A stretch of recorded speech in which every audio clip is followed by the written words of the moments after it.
All right, Student Game Report here. Of course, Week 7 with Kyle Nash. What's up, bud? Hey, listen, man, honor, joy, and privilege to come aboard. I'm glad we managed to siphon gas from other cars in the parking lot to get the security van running, but here we are driving on to catch the perpetrators. That I can't stand technical issues that are out of my control. I can't stand it. They're awful. It's awful. It's awful. Even more awful. Well, I can't say it was awful. I don't. There's a goddamn second. I won't say the game last night was awful because it wasn't that bad. Honestly, I don't think it was awful, but it wasn't the most entertaining game in the world. But I was engaged into the whole thing. We gotta start here. Chargers win the game. They're now 4-2. Broncos 2-4. I mean, the Chargers issues is pretty simple to break down here. They have injuries to overcome moving forward. And I mean, if you could think back far enough to Donovan McNabb and the sports hernia, and they were still successful to a good extent, like I think that's a good parallel. But I think this Chargers team's going to do better. Herbert's still doing his thing. Guys will get back healthy. They're going to make noise. And while I did pick the Chargers to win the division, that pick is still looking much better than any jabronis out there that had Denver or the Raiders. Although they are tied now in the division, the Chiefs currently, but no. I'm with you. I get it. I mean, well, I didn't say anything about the Chiefs. The Chiefs. Listen, for all the stupid that for people that picked the Raiders or the Broncos to win the division, I'm the one that had the Chiefs just barely missing the playoffs as a lump in a cavalcade of teams that were on the outside looking in with 10 wins. Now, granted, it's also one game difference between that and the mess. Like, that's what makes the AFC so tough to pick this year is one game here or there could change everything. And I want to get there in a second because what you're teasing there is something I have on the next question. But coming out of last night's game, the Broncos 2-4, Russell Wilson, great first quarter, and then faded after the rest of the way. Sure. So where are we now on this thing? 2-4 Broncos and all that, and Russell Wilson narrative, because people are piling on still. And granted, I'm not saying it was his fault they lost last night, but they're going to blame him anyway. That's what it is to be a figurehead. Just right. Just like your boy Thomas Edward Patrick Bieber Brady. Whether it's his fault or not, he's going. Don't tell me going to get blamed. Yeah. No, it's probably my side. It's fine. It's okay. And that's why I'm at with this as well too. Like I still think there's room for improvement for the Broncos. They can still turn things around. I mean, he can turn things around anyway. I mean, the AFC, what you're noticing now, and it's really in both conferences too, especially, is that there's really, outside of Buffalo, no one pulling away, in that conference. Same with Philadelphia and the NFC. So 2-4 teams, if the schedule breaks right from them, if teams get injuries and all that, things can work out. And I think that's the one thing I will say I do like about the extra game, the 17th game, is that extra week adds an extra opportunity of intrigue for teams that, like we were saying last couple weeks about the Raiders, start 1-4. Can't count them out this yet because teams are still aren't necessarily haven't figured out what they want to do yet. I hate that you keep talking about pulling away, Ernest Christian, and this isn't your normal, bad analysis.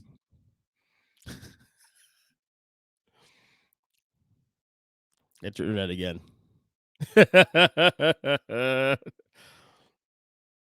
We'll wait for Kyle to catch up a second. As far as the Red Tails are going to make. So no, I don't know what you. It's definitely your internet now. What a day! What a day today with this internet and the computers and all that. Hold on, I'm waiting for you to catch up in a second. You see, because I can hear you and see you and everything's going well. So I don't know what. Yeah. Well, I know you're editing. I don't know. I get you come in and out a little bit. Wait for your internet to catch up a little bit. Hold on. Okay. Hold on. Farewell. So this is all going to be fun for the audience. It'll be great. Yeah, it's okay. But this is I have a hard wire, and it still does this. This is bullshit. Are you serious? Hardwired to it and still does this shit? Yeah. That's the worst part. Spectrum is horrible. I'm going to listen. The moment fiber gets put in my neighborhood, I am there. Okay, so let's get to the next topic real quick while I have you. Well, I'm about to say, I hate how you talk about pulling away because, like, the Bills are only one game up on most of the league, and they're technically on Kansas City because of the tie break. So let's stop using that. No, I'm so glad you said that. So I opened this episode today of the podcast, right, saying that we're 6 weeks in, and I know it's early, but I think it's a wrap when it comes to number one season in AFC and NFC. And let me tell you why. I'm not just saying it because I feel that way. Of course, injuries change everything. We know that. But what's happening now in both the AFC and NFC, and you're seeing this now top to bottom, outside the top, of course, outside the top, teams, of course, is that teams, maybe the Chiefs may not be included in this conversation, but all the teams right now below the one seeds are starting to cannibalize themselves a little bit now. Not even a little bit, a lot, especially in NFC. Number two, and the bigger reason why I believe the number one seeds are wrapped in both conferences now, the schedules have broken now. Officially going to break for both these teams now. I went through, on the top of the show, both Buffalo's and Philadelphia's schedules the rest of the way. I can't find no more than 2 losses on the Bills side. I can't find no more than 3 losses on the Eagles side. To the Bills' credit, listen, they came out, they exposed the defending world champions in that second half. Granted, the Rams were in it in the first half. It was 10-10, all that other stuff. They've beaten the Chiefs. But again, you can turn around and lose to a Dolphins team if you're just challenged the correct way and all that other stuff. That being said, well, and actually, no, I think you are underestimating the interdivision as much as you bring it up and then discounting your next statement. I think you're underestimating. They have another Chargers game coming. They're going to be they do when it happens. That's they do a problem. I wouldn't rule out the Raiders being another shootout. The Raiders, one could argue that the Raiders cost themselves that game. I wouldn't. I didn't mind so much the going for 2 aspect because you were afraid of Patrick Mahomes II. That's allowed. And anybody who says otherwise is just wrong. I'm sorry. You're talking about the Chiefs, obviously, right? In this right? The Chiefs, right. And then with the Bills, right. I'm mentioning both of the top 2 teams, no question. Right. Yeah, I didn't transition that very well. But when it comes, when it comes to the Bills, I'm not going to start ringing the Bailey Zappi horn, but teams doing things they shouldn't in that division is a prevalent thing. Just look at taking down your boy Aaron Charlie Rodgers, right? So I have the Bills schedule right in front of me now, here, the rest of the way. Sure. And like I said, obviously, now if we're buying into the Jets moving forward as a team that can threaten, I mean, I'm not, but okay, there you go. There you go. If you're buying the Patriots to threaten, but you're choosing to ignore that divisional aspect. But that's what I'm saying. I'm looking at this is the rating schedule of the Buffalo Bills. Right. Jets twice, Patriots twice. Okay, their toughest game rest of the way, in my opinion, anyway. Yeah. Is Cincinnati week 17 because they got Packers at home. Okay, we know where they're going now. Then the Jets on the road. Minnesota at home might be the other tough game. But again, we feel weird about Minnesota. What time is that game? Ooh, I think that's a 1:00 game actually. And it might get flexed, EJ Christian. So not this early. Not this early. What week would it be? It's in 3 weeks. It's in 3 weeks. It might be. It could be. I mean, if they had a bad game, let me check that real quick. I want to set that real quick. No, that's very important. That is a flexible game. Yes. So you can't declare anything necessarily. Okay, that is. I think it's a 1:00 game. It's week 10. So week 10 is flexible, buddy. Yeah, I think that the November games become flexible depending on the schedule. I think it's late October. Is it? I don't know. I'm staying right now. November 13th. November 13th. The punchline is, if it's week 10, that's flexible. So Kirk could still be in trouble. That's the punchline. I don't think they win there even if it's not flexed. It's in Buffalo, number 1 for starters. So, gosh, people in Minnesota don't know anything about cold weather. Yeah, but it ain't the weather I'm more about. It's that crowd.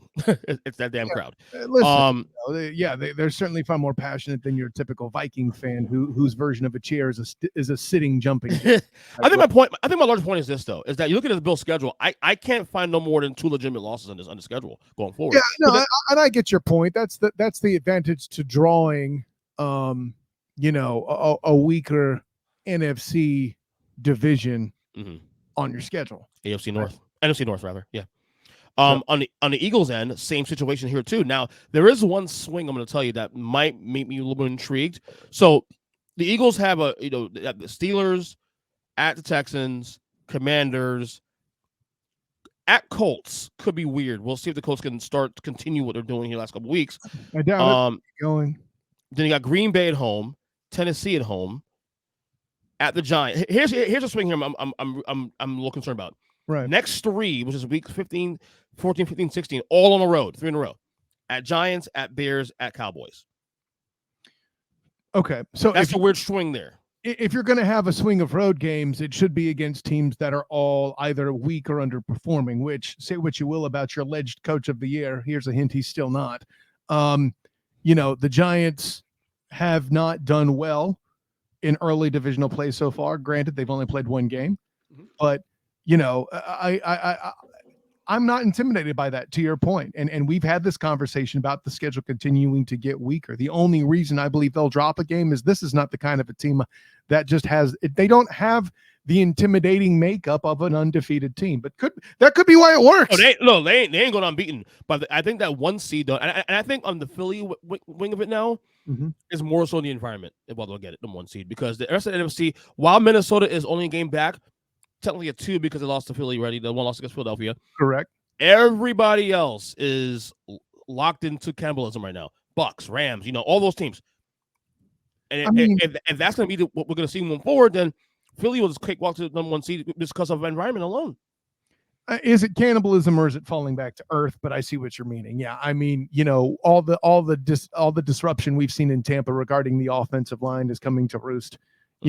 Brady's missing practice to attend weddings. I don't even know. But yeah, I'll put it this way. I'm going to say it, and this probably isn't bold, but this is Brady's last year. I think we're all pretty sure. No doubt about that. I have no I don't doubt that whatsoever. Yeah, if there is a line on betting that, let me know. I will cash app you something to put down on it. But yes, speaking of Brady and another quarterback, Aaron Rodgers, I'm gonna ask you this question here.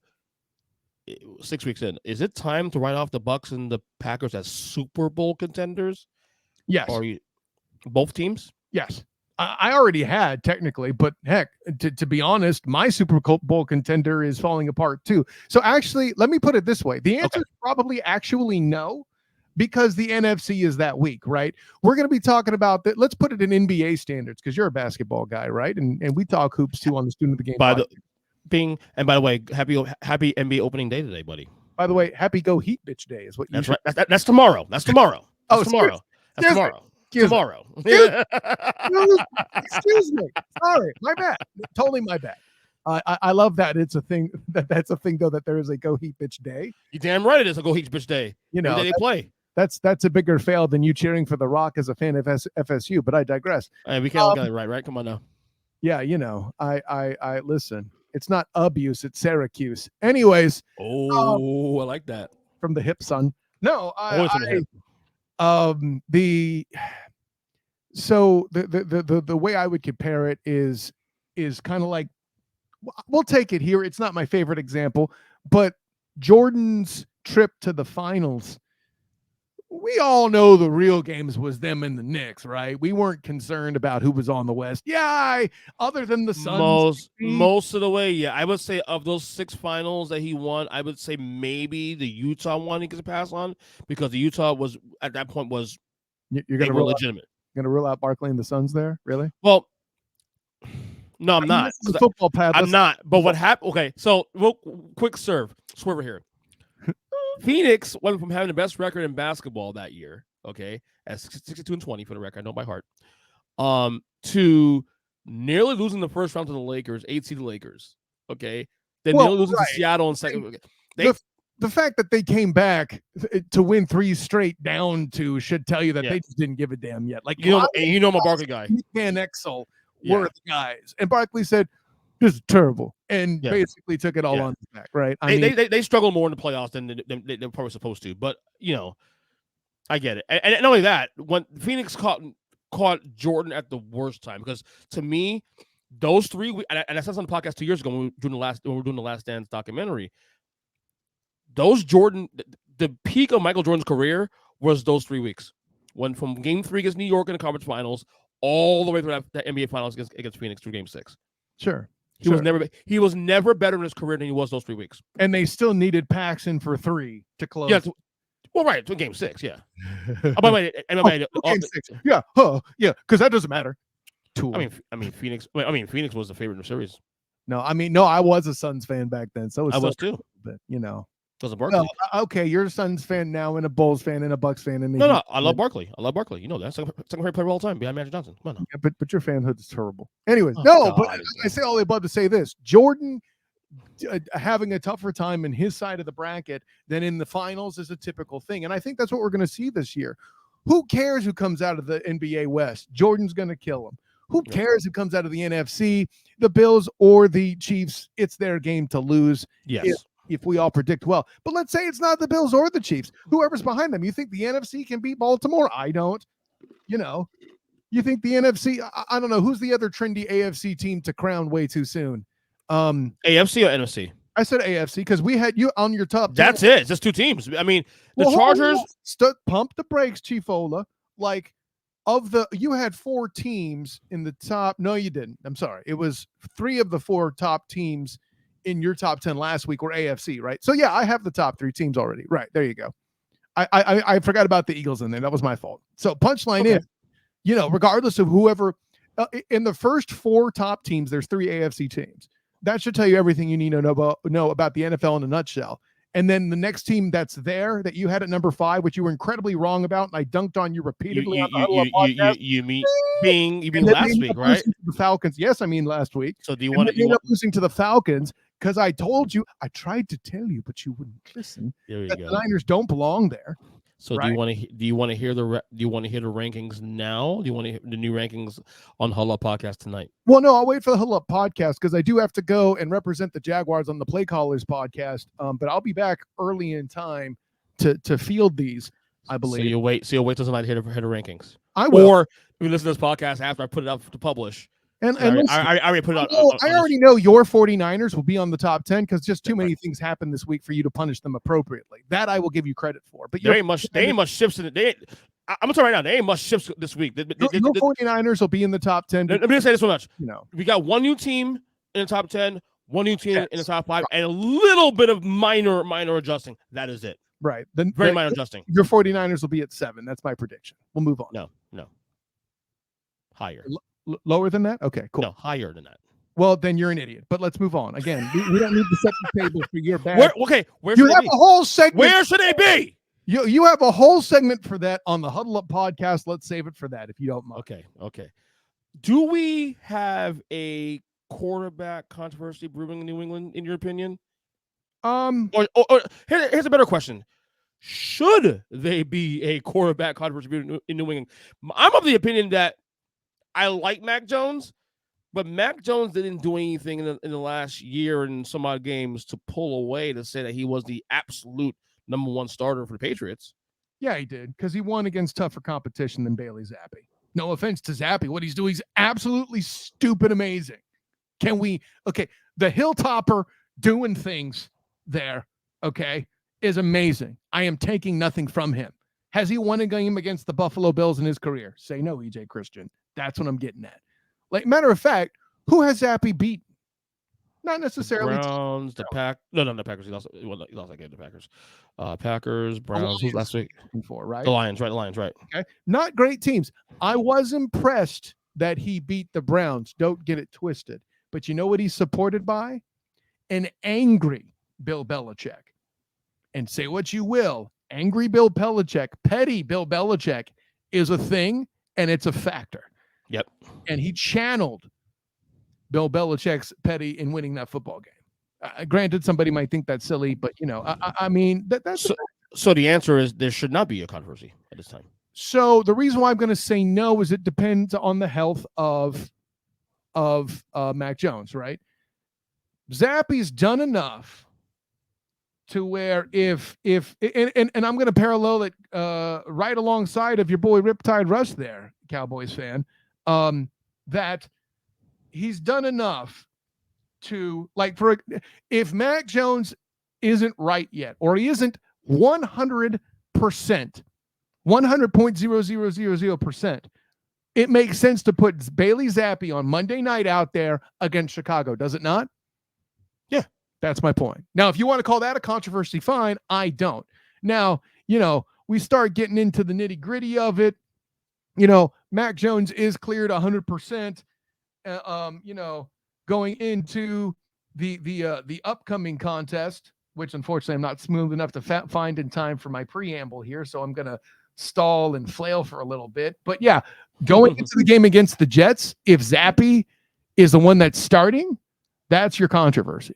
But it would be going with the hot hand at that point. And who's going to question Belichick, right? At the end of the day, Mike McCarthy's going to bring Riptide Rush to the bench next week because he can't afford to not give Dak Prescott 2 weak games in a row to get right. I think it's the Bears and somebody else who stinks. It's Bears and the Lions, something like that in the next 2 weeks, right? So Bears.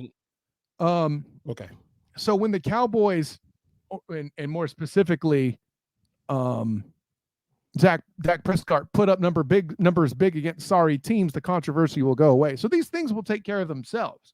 Where you want to start looking, transitioning over to Dallas completely, I guess, is after they have the bye in week 9, right? After they've, assuming Dak has performed well in those 2 games, right back on the schedule there, and Dallas goes to Green Bay in Lambeau.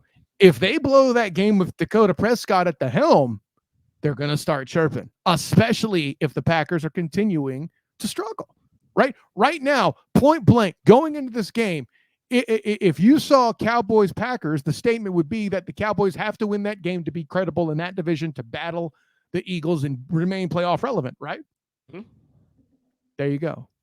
Dakota Prescott, all that's happened as far as a controversy is if Dakota Prescott struggles in either game between Madden Campbell and the Lions or the hapless Bears, right? There's going to be a lot of chirping.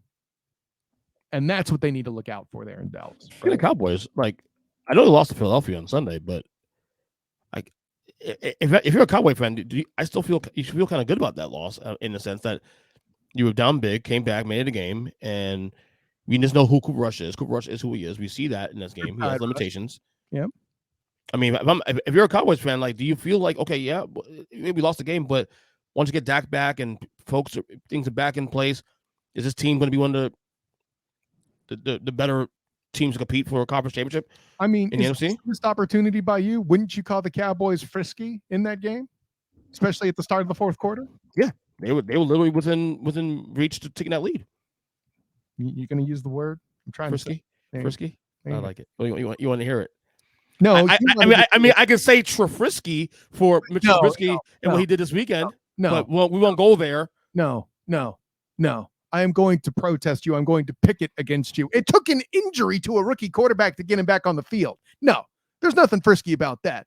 Oh, by the way, he held on to the lead and effort that he took in to all that too. Oh no, I agree. No, I'm not. I'm just that defense. I am just here for the narrative, buddy. That's all I'm saying. Here for the narrative. Stop trying to make fetch. I agree with you. Stop trying to make fetch a thing. That's where we're at right now. Trubisky a thing? Fetch. Stop it. One last thing. One last thing that you got. One last thing. Carson Wentz out 4 to 6 weeks. Yeah. Top of the show, I said, it could be possible that we might have seen him his last game as a starting quarterback in this league going forward. No, I wouldn't. I don't know if that's the case though, because there's always he's physically gifted enough for a team to give him a chance. There's too many teams that need quarterbacks that he's good enough to be. Oh, you think he's done for the career? No, I don't think he is either. That's out there though. I actually think he is, and here's why. It's not his physical tools that's problematic. It's he's seen to draw questions about his confidence and all of that. I think the only thing that saves Carson Wentz is that his price tag is now low. Well, not only that, Washington doesn't owe him any money after this year. I just found out none. But that only doubles down my point here, right? Yeah. And here's the other thing. Carson Wentz will take more snaps in Washington for the Red Tails. Sorry, Commanders. Because I'm going to ask this question because I legitimately don't know. I haven't looked it up yet. Who's backing him up? Heineken. Oh, that's right. Heineke's still there. Taylor Heineken's still there. Yeah. Yeah. So I need a beer. I totally forgot I forgot he was still there. I thought they got rid of him. My bad. No, he's still there. He's a backup. Good for him. Listen, that's opportunity knocks. Take it. Cool. Not for nothing though. I know it ain't gonna happen, obviously. But I mean, the only one game behind the 3-3, all the 6-3 and 3 teams in the NFC.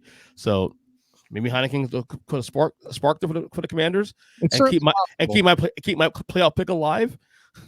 Stop it. Stop making fetch. Plug away, Kyle. EJ, stop making fetch a thing, Christian, man. We're not even going to touch on. No, we know it happened. It was a dumb pick. I owned that. I told you that last week. I owned it. The one game back. And you had them at number 32. 31 32 last week, 31 this week. Yeah, to overcompensate and punish yourself, which is fine. Yeah. One of the most historic college football weekends of all, or I should say all time, but in the past few years, we're not even touched that, huh? Oh, Tennessee. You believe in them? Tennessee. That's the only thing you could come up with. Do I believe in them? Here's the answer to that. Look at their schedule, EJ Christian. They got a lot going on, more specifically Georgia. And I was talking with the Orlando Sentinel's Matt Murschel about this. Just got done recording with him for the Student of the Game podcast. Bing! Two scenarios are on the table for 2 SEC teams and 2 Big Ten teams, or even 3 SEC teams in the top 4. I don't care who the 4th team is.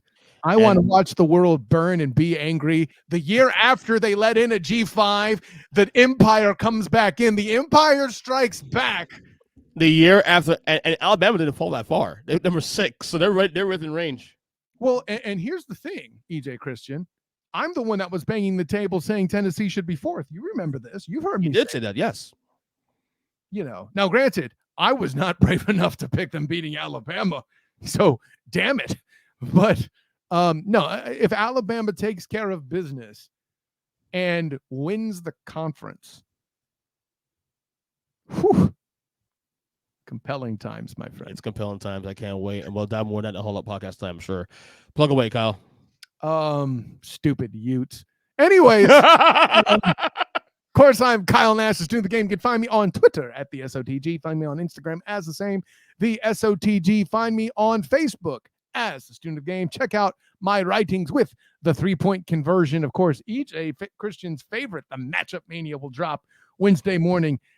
The games are awful this week, but I use a little spin to pick my games. Perhaps provide you some candidates for midseason awards, maybe.